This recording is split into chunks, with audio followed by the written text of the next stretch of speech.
This is The Vibe, Broken Arrow, a podcast all about Broken Arrow, created right here at City Hall in Broken Arrow. And joining me today is Assistant City Manager of Operations, Kenneth Schwab. I am Communications Director Aaron McCulloch for the city. And this is your first time joining us on The Vibe, Mr. Schwab. It sure is. I'm excited about it. So let's go back to your title real quick before we get into the gist of our conversation. Assistant City Manager of Operations. What does that mean? So do you have some departments under you? I have 7 departments and then 1 division.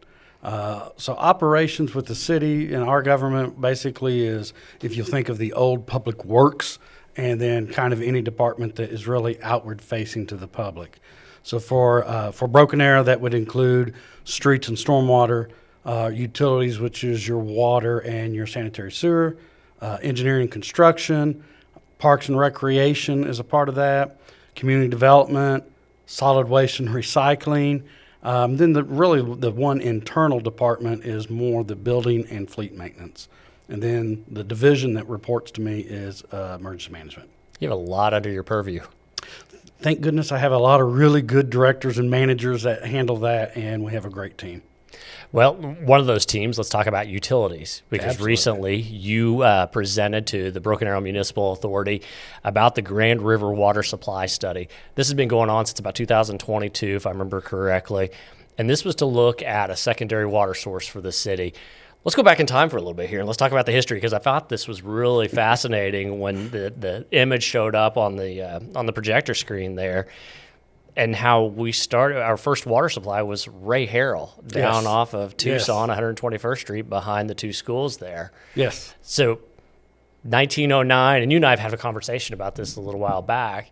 There's some significance with 1909 and some water work that's going on, some water line work that's going on right here on Main Street. Let's talk about that a little bit. Just tell me about that history. When you start talking about the water in Broken Arrow, it really excites me in the history of Broken Arrow. I mean, part of that is we talk about the roses, but it was also springs. One of the earliest springs that the citizens of Broken Arrow, residents of Broken Arrow, got water from was down at Ray Harrell. So in 1909, the community passed what I believe to be their first revenue bond, and it was to bring water from Ray Harrell. So there was a pump house, 500,000 gallons a day, and a water tower that basically sits pretty close to where you and I are sitting right now. Yeah.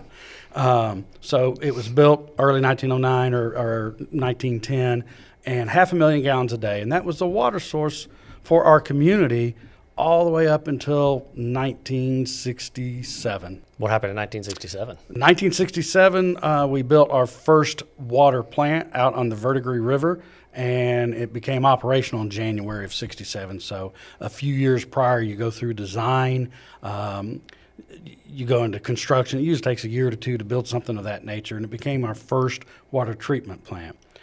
I typically laugh at this point because as an engineer, and I used to be a consulting engineer, you hire the consultants, and they've got to predict, specifically with water, they've got to predict what is going to be your future demand. You're looking 20 years out, you're looking 40 years out. So for Broken Arrow back in the 60s, we hit a growth spurt that was unprecedented.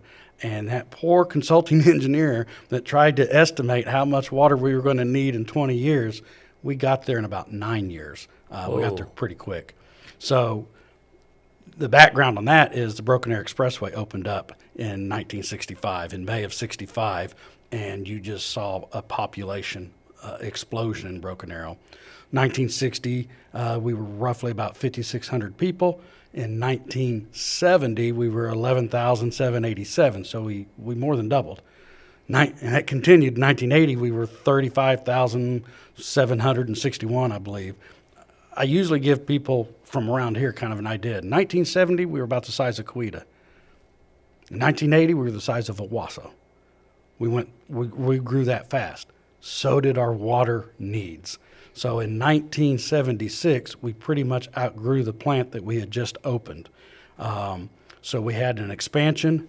The 67 plant was 4 million gallons a day. Remember, we had from Ray Harrell to 500,000 gallons a day. So now we're at 4 million gallons a day in 67. In 76, we expand the plant to 10 million gallons a day.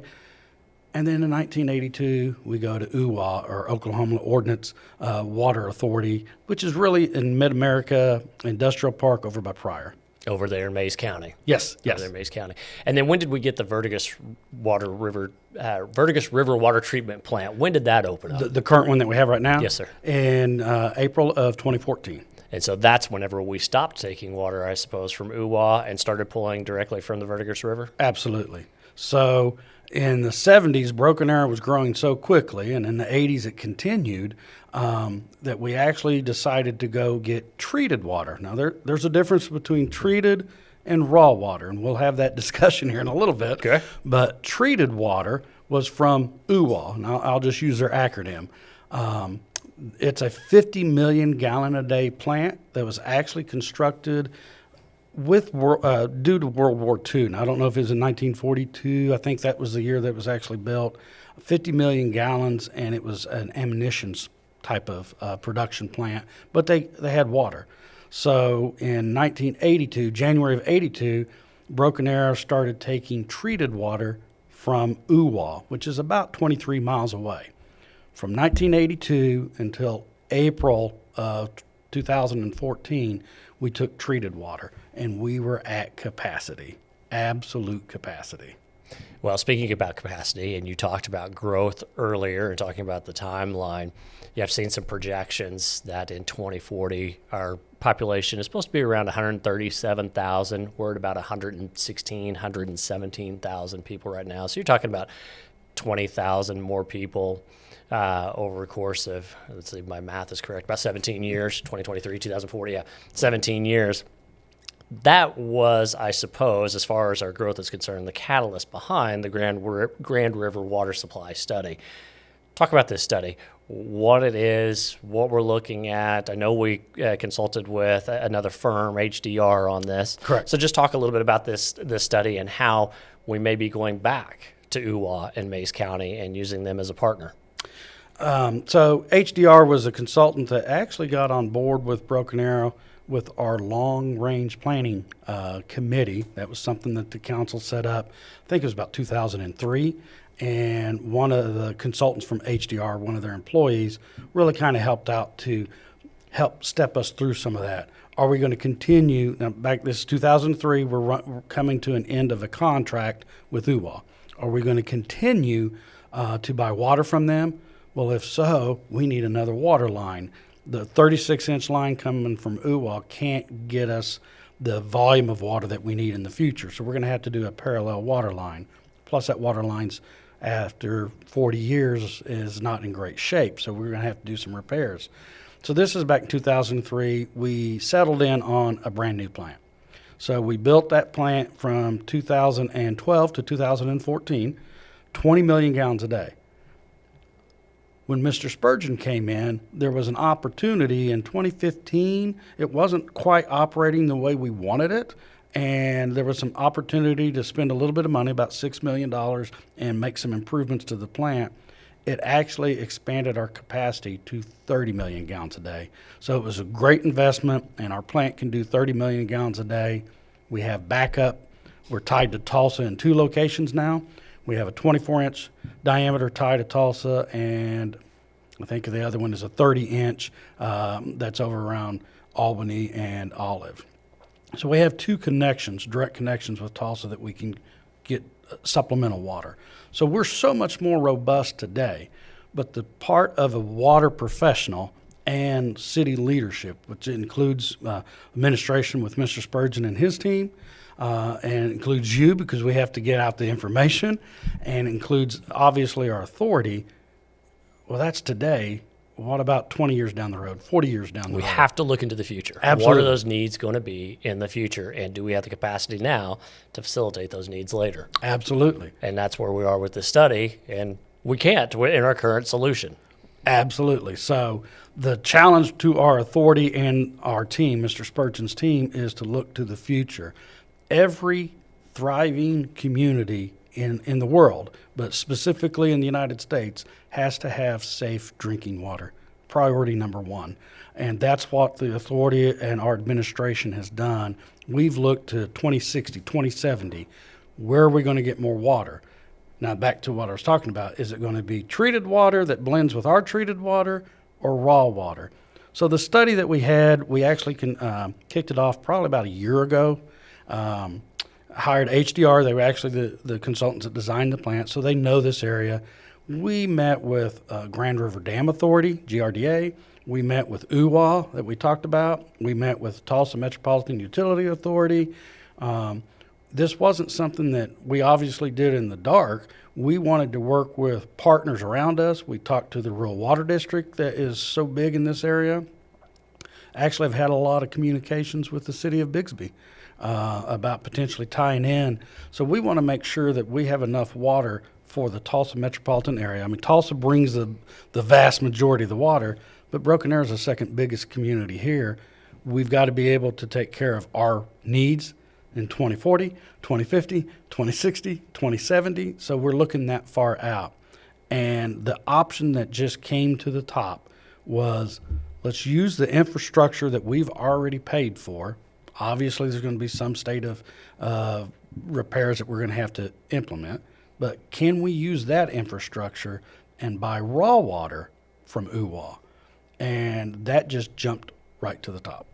And are our expenses less, in reference to the city, are the city's expenses less if we treat it than if we purchase treated water from another authority? How does that work? Or is it roughly the same? Roughly the same. When we run our numbers, it's pretty well the same. Now, obviously, moving over time, it's probably going to be cheaper for us to treat our own water. So that's a big reason why we want to focus on the plant. Gotcha.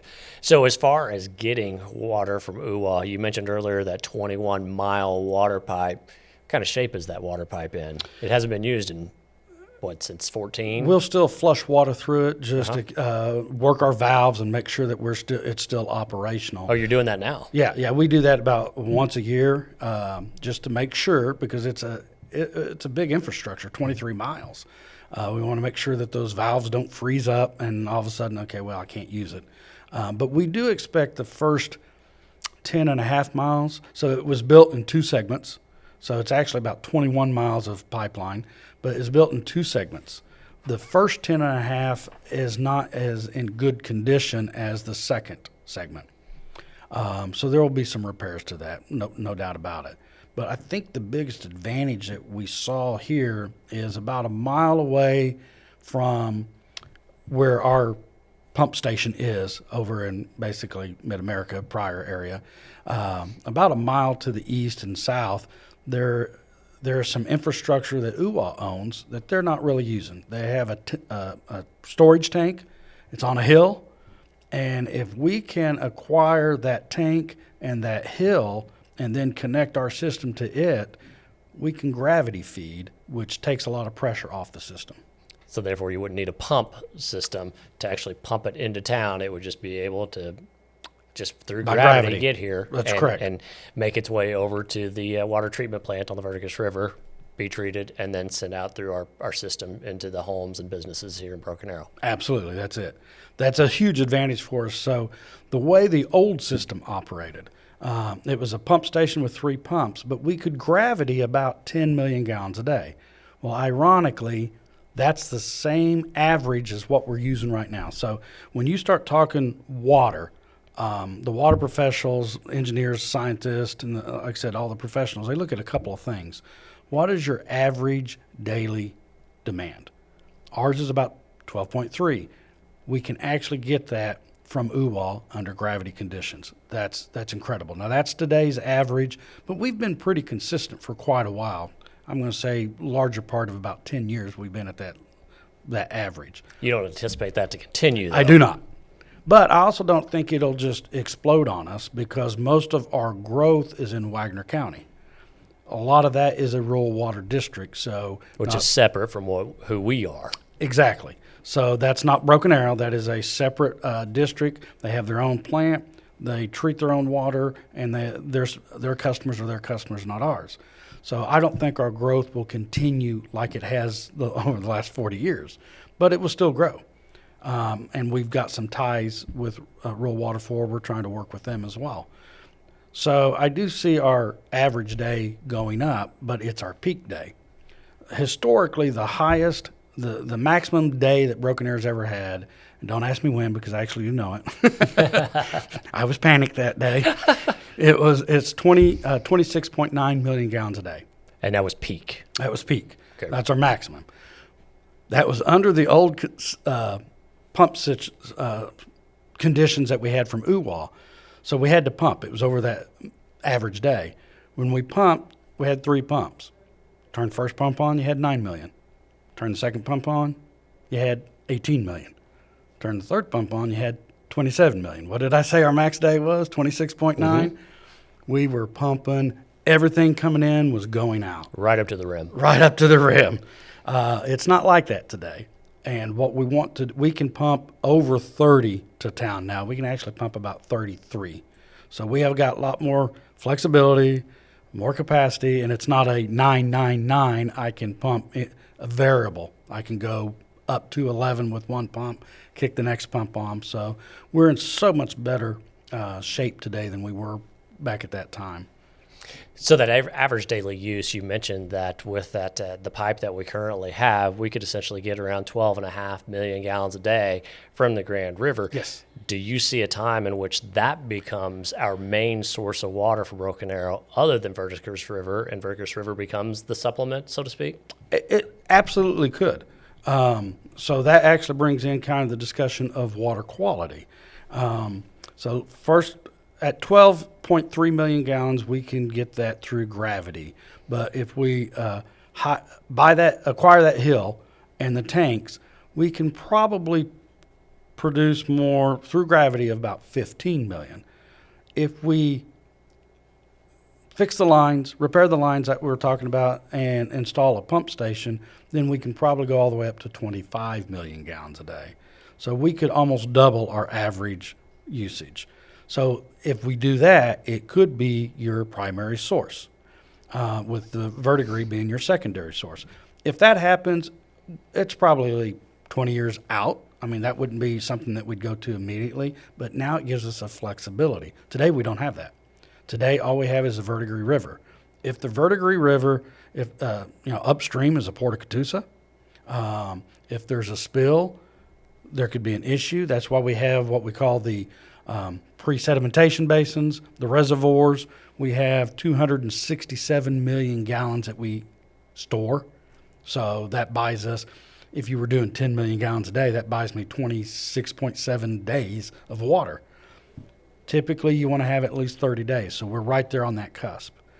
Bringing Grand in would give us another source. So if there was a problem with the Verdigris, we can go to the Grand. If there was a problem with the Grand, we've got the Verdigris. It gives us a flexibility.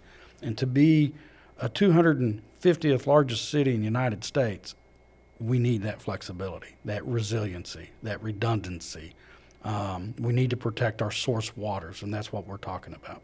And you talked about during the meeting that the Grand River presents less challenges as far as water quality is concerned than the Verdigris River. Expand on that just a little bit and what you meant by that. So, and I think you were referring back to water, or not water, but taste and smell. Yes. Mm-hmm. So typically when you're starting to talk about water quality, there's several things to talk about, but taste and odor is always right at the top. Taste and odor typically comes from organics in the water. Algae blooms. Algae blooms. Anything carbon-based, which is live algae. And honestly, for us, algae bloom is probably one of the most challenging. But the water also has, just dirt, sediment, that can have organics in it, root systems, any of that. It's all filtered out, but it's like tea. It can still pass through in color, and it can actually get certain things in there that are really difficult to address. Algae being really the top one. So you have taste and odor. The Grand River is a different watershed, so a different source. They have different constituents in their water that we do in the Verdigris. Organic based is less from what we can see from all of our testing. We had testing back in, I want to say 2010-12 range. We've tested again probably 3 times and compared it to the Verdigris. It appears to be probably, I don't want to say easier. Everything's always, some opportunities there, challenges. But from an organic load, it looks like it's going to be much more treatable for us.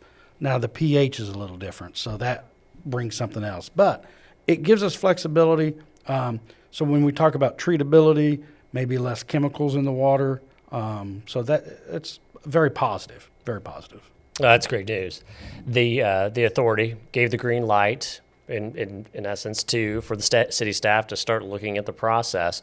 So what are the next steps to securing a secondary water source? So thanks to the authority, they understand, they see, okay, this is not about today, this is about the future.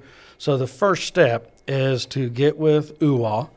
They've been very easy to work with. We enjoy that. We want to get with them and create a memo of understanding that will eventually turn into an agreement. And hopefully that first thing is, I guess, the military. Got to conquer that hill. I got to get that hill. So the first thing that we want to do is see if we can acquire that tank and that hill and move that forward. So it wouldn't be, I mean, for those that saw the presentation, I know the sticker price was like $130 million. That made up, there was several things in there. One was an expansion to our current water plant that was scheduled for roughly 2035 to 2040. So there was already plans to expand the current plant. Yes. I mean, that was from day one. Your plants are always going to expand. If you're growing, your plant's going to expand. So we've got that plan already in there, that programmed already in there. So that's probably 2040 range. If you're going to build it in 2040, I'm just going to make up a number here, if you're going to build it in 2040, you got to start 5 years earlier going through the design process, the permitting process, and the construction process. But there was a good amount of that. 130 million is for the plant, somewhere around 40 million to 45, upwards of 50, it just depends. There's a potential third reservoir. Remember when I said about 267 million gallons?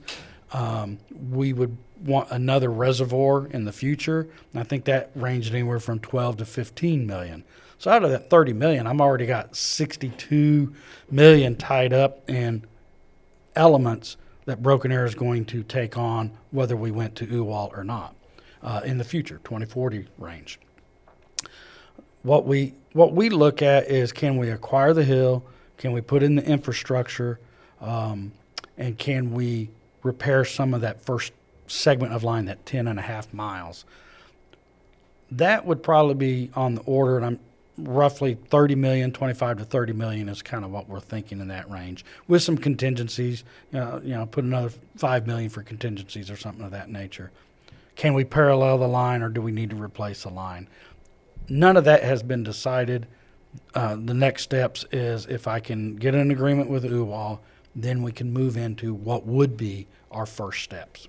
And it sounds like you've already had some conversations with the folks at OOWA, so it sounds pretty promising as far as the memorandum of understanding and a partnership with them. Seems like that's just over on the horizon, and sounds like it's going to be, I don't want to say a done deal, but it sounds like it's much closer to happening than not as far as the MOU is concerned. Absolutely. Very promising. Largely, we brought them in as part of this study. Like I said, we looked at GRDA, we looked at TMUA, we looked at several different partners. How can this work the best?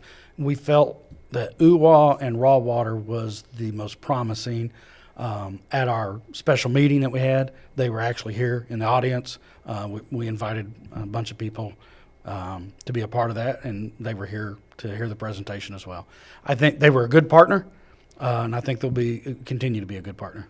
So with a little bit of that rehab of the piping, and I don't want to minimize the rehab when I say a little bit, but rehabbing that pipe, you think that we could actually start seeing 12 million gallons a day from OOWA within the next 5 to 10 years, maybe? I believe the presentation showed, about a 5 to 10 year window. Ideally, I think we wanted to be taking it by 2028 to 2029, if I remember correctly. Wow, that's fantastic. Considering our growth and being able to secure that secondary source, that is going to be really good news for our community. And in this day and age, the resiliency. If something happens in our watershed right now, we've got to buy completely off Tulsa.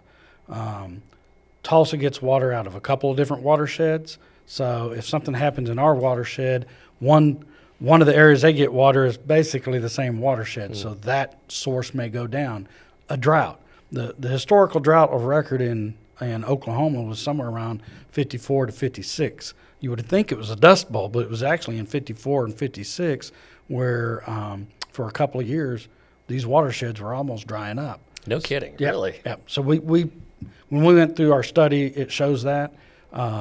So having a second source that is a different large watershed is just, it makes sense. It makes sense for our community. Well, I look forward to watching the process, how it plays out. And of course, the understanding, the MOU, any partnership, any kind of agreements, those will all be heard before the Broken Arrow Municipal Authority in a public meeting. Absolutely. So we really encourage folks to pay attention to our agendas. And so that way they can get the information and be up to date as well. Absolutely. Mr. Schwab, I appreciate the conversation. This was really fascinating stuff. And water always scares me because of how powerful it is. Yes. But it's really great to know that we're looking to the future and paying attention to those growth trends and making sure that we are going to be able to meet the needs of the community in years and years to come. I'm excited, and I think the professionals that we have on board, the authority and Mr. Spurgeon, we realize that we're not playing for just today. We're playing for 50 years out. That's fantastic. I'm ready for some news headlines. How about you? Absolutely. Let's do it.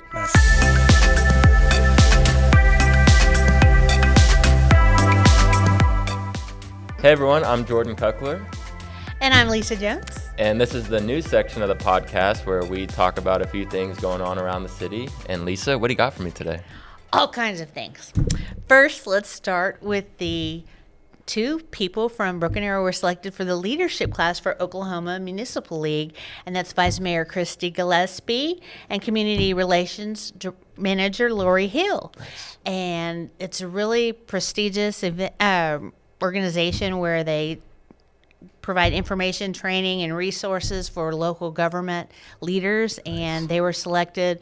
There were 25 of them selected from all over the state, and we're really proud of them and anxious to learn from what they learned. So it's very really cool. exciting. That's awesome. Also, City Manager Michael Spurgeon's State of the City address will be held December 13th at 11:15 at the Stony Creek Conference Center.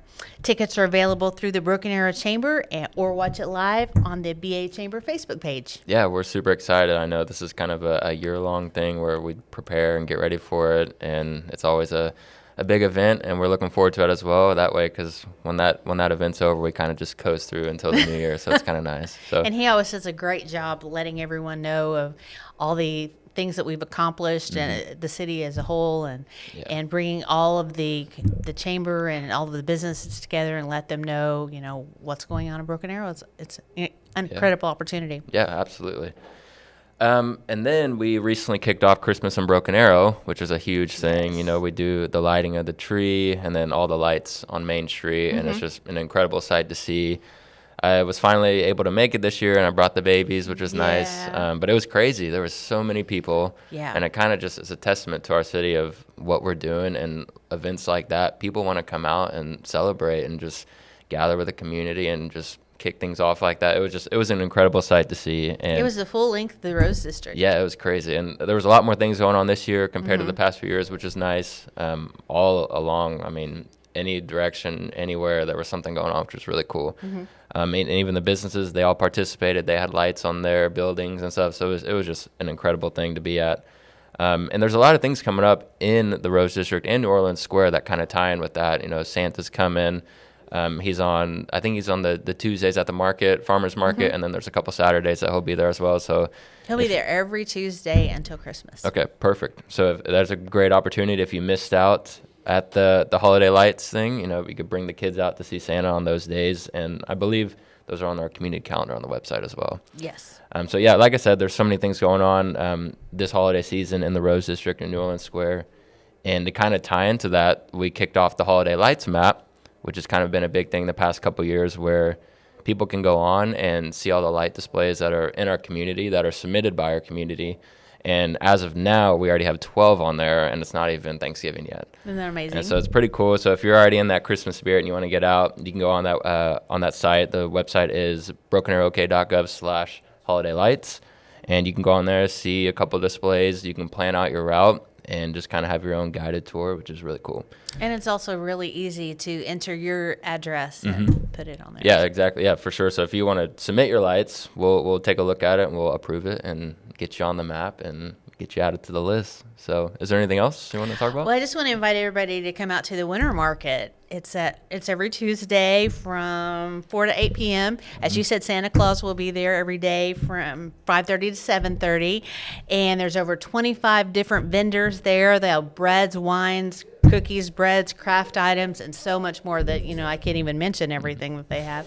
But it's a really great time. The ice rink is open, and it's just a great time to get out and shop local and get good vegetables and everything that's out there. So it's really good time, and as you said, Santa will be there. So it's really a fun time. Yeah, and I'm glad you mentioned the ice rink. I forgot to mention that as well, but that's another huge thing that kicked off a couple of weeks ago, and it's just a great time once again for you to come down and see what the Rose District has to offer and just enjoy time with your family this holiday season. Right, do a little shopping. Yeah. Well, that about wraps things up. We're going to kick it over to rounding third.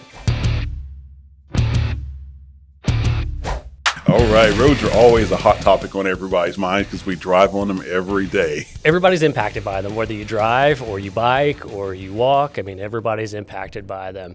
So one of the ones last night, let's start off with the Olive Avenue widening project. And this is the one between Kenosha and Albany, 71st Street and 61st Street. This one's been in the works for a while. From what I understand, it was a 2014 bond project. There's been some delays in it, and what we found out on Tuesday night, at a previous meeting and then again on Tuesday night, was that there was some exorbitant costs when it came to the condemnation for some right-of-way acquisition there. That was just a little too much to bear as far as being good financial stewards of the taxpayers' money. Let's talk a little bit about that. What was the decision as far as last night was concerned, and what's the process moving forward? Well, as you touched on there, that mile section between Kenosha and 61st there, it definitely needs to be widened. Obviously, that's a high traffic area. It backs up all the time during rush hour and various times during the day, so that was something that's been on the radar for a long time. We have to acquire some additional land to be able to widen that, and one of the places we need to acquire that land was on the west side there by Floral Haven. And we had approached them, really their corporate headquarters, and been talking with them and making some negotiations to purchase some of that land so that we can widen that road and make it adequate for the needs that are there. Unfortunately, there was some issues that arose doing that. The price that they wanted was just way too exorbitant for what the land was actually worth. It was actually evaluated at 10 times what the actual value of the property was. And our job as council and city staff is to be wise and prudent with our citizens' money, and we just did not feel it was prudent to pay that absorbent amount for the parcel of land that we needed. So we're looking at revamping that, changing some of the lane structures, maybe shifting it further over to the east, and doing some things like that. We are still planning on getting that widened. Work is still being done. That's the important thing. We want that intersection to be what it needs to be so that our infrastructure meets the needs of our city. That's something that's huge to me and all the other councilors, to make sure that our infrastructure keeps up with the growth of our city. So we're going to continue to press forward on that. We have a great team here at the city. We work with some great partners. We're going to make that project happen so we can keep our promises. That's fantastic. Let's head south.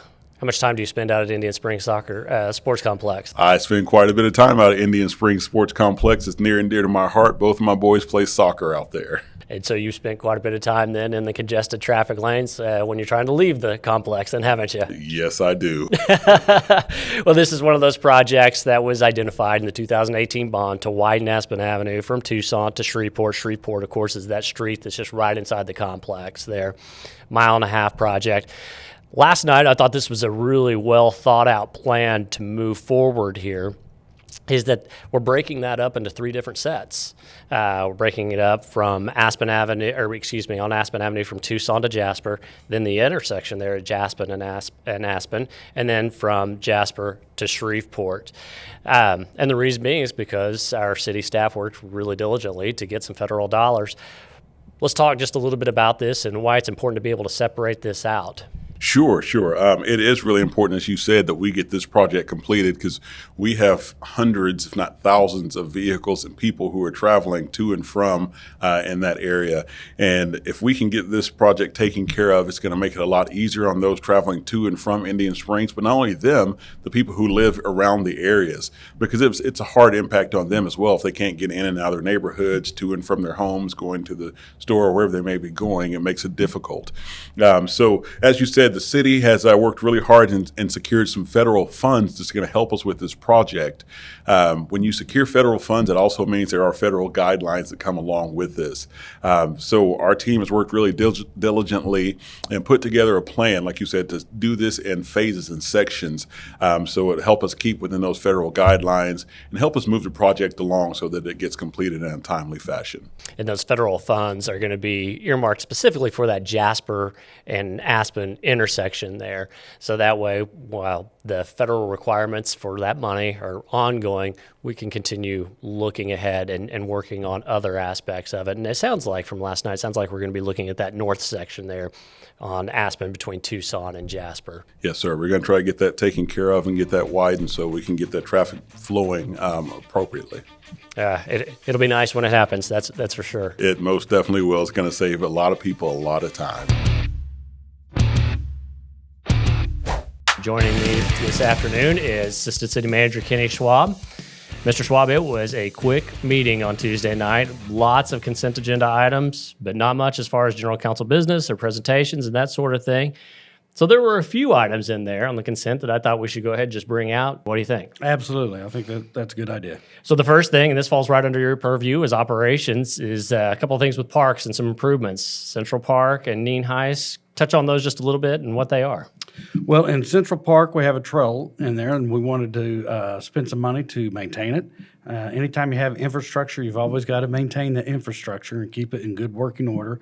It's a highly used trail, so we moved some budget money around, $15,000, I believe, to go in and start maintaining it at another level. Now, Neen House, skate park, highly used element of our park system as a whole.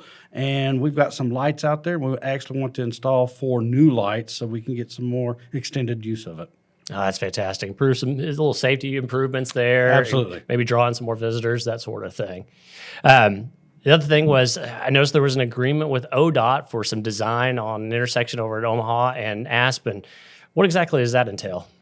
This is one of the projects that we applied for, I believe it was probably last April, to get federal monies through NCOG, and comes through ODOT through NCOG. It's called the Surface Transportation Program, STP for short. It's typically an 80-20% match, so they put in 80%, we have to match 20. The amount was just under $1.4 million total that we were awarded, so our match on that is about $280,000. That's not a bad deal at all, is it? It's a great deal. Now, it with federal money, it takes a little more time. You have to go through more process and more steps, but you're getting 80% of what we didn't have. We had the 20%. So this is a design and construction. We're actually we got the federal money on the RAISE grant earlier this year. We're going to try to use that to do a lot of the design, move the utilities, widen the intersection is our thought. There's actually 3 entities that come together at this location, City of Broken Arrow, City of Tulsa, and actually Tulsa County. So it's a joint venture here, but we're actually going to look to work with them and actually become the owner of that intersection, not signals, intersection, and then that way it's all under our control. And then ODOT is in on this because they're the ones who take in the federal dollars and then disperse them out. Is that right? That is absolutely correct. So there's a couple ways they do that, but in this location on the STP, ODOT will take the federal monies, just like you said, and then it goes through NCOG, Indian Nation Council of Governments, to disperse the money.